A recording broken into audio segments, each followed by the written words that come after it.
अस्सलामुअलैकुम। मैं हूं सर बाबर अली और आप देख रहे हैं मेंटल फिज़िक्स। आज हम चैप्टर नंबर 20 की एग्जांपल नंबर 20.8 को सॉल्व करेंगे।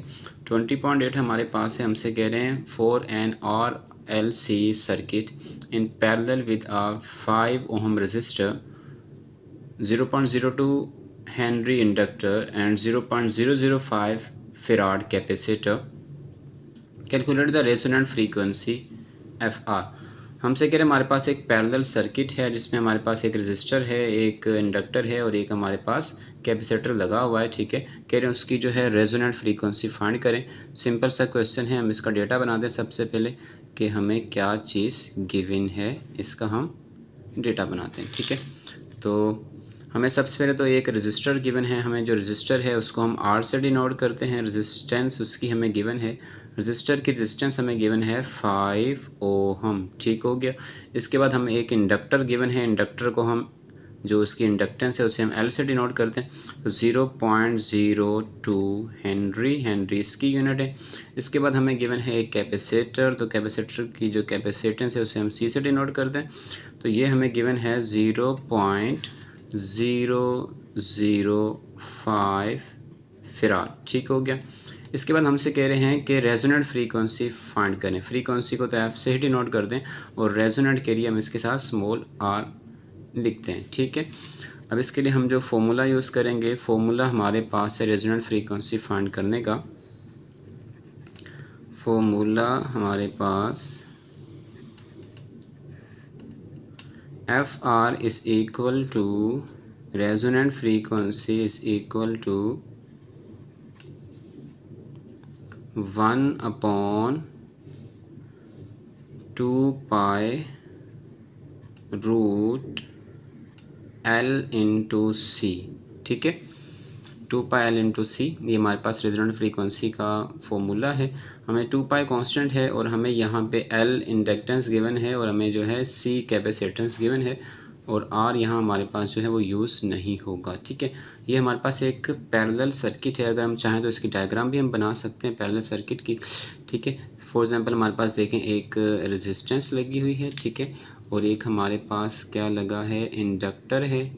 ठीक है, इन सब की जो डायग्राम है वो यूँ बनाते हैं, ये इनके सैम्पल हैं, ये रेजिस्टेंस का सैम्पल है और ये हमारे पास इंडक्टर का सैम्पल है और फिर हमारे पास एक कैपेसिटर है, ये कैपेसिटर का हमारे पास सैम्पल है। ठीक है, और इन सब को हमने पैरेलली कनेक्ट किया हुआ है आपस में और इस कनेक्शन को हम कहते हैं पैरेलल कनेक्शन।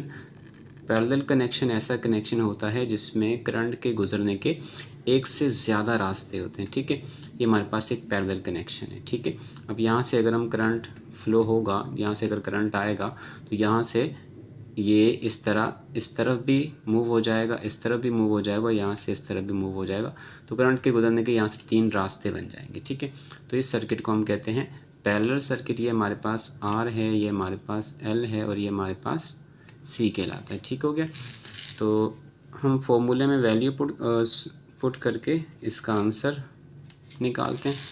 तो हमारे पास resonant frequency is equal to 1/2 pi. 2 हमारे पास कांस्टेंट है और पाई कितना होता है 3.142 इनटू हमारे पास एल और सी है।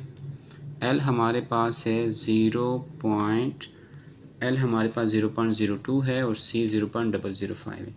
0.02 है एल और सी 0.005 हमारे पास सी आ जाएगा। ठीक है, तो इनको हम सॉल्व करते हैं। हमारे पास जो कैलकुलेटर है थोड़ा स्मॉल है लेकिन इससे ही हम सॉल्व करने की कोशिश करते हैं।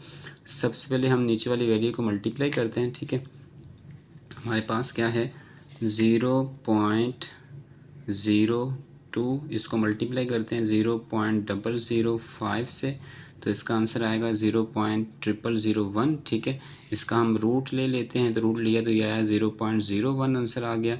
इसके बाद हम इसको मल्टीप्लाई करते हैं 2 × 3.142, इसी को मल्टीप्लाई करते हैं 2 से, ये आंसर आएगा। फिर मल्टीप्लाई करते हैं 3.142 से, तो ये आंसर आ जाएगा। ये आंसर आ रहा है 0.06248। ठीक है, मतलब जो अपॉन में वैल्यू है उसका हमारे पास ये आंसर आ रहा है। ठीक है, क्या आंसर आया है? जो अपॉन में वैल्यू है 1/0.06248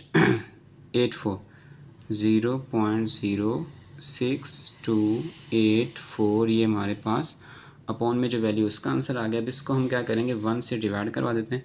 हम लिखते हैं 1 डिवाइडेड बाय 0.06284 0.06284, तो आंसर आएगा 15.91। ठीक है, तो हमारे पास जो रेजोनेंट फ्रीक्वेंसी है वो आ जाएगी, resonant frequency is equal to 15.91।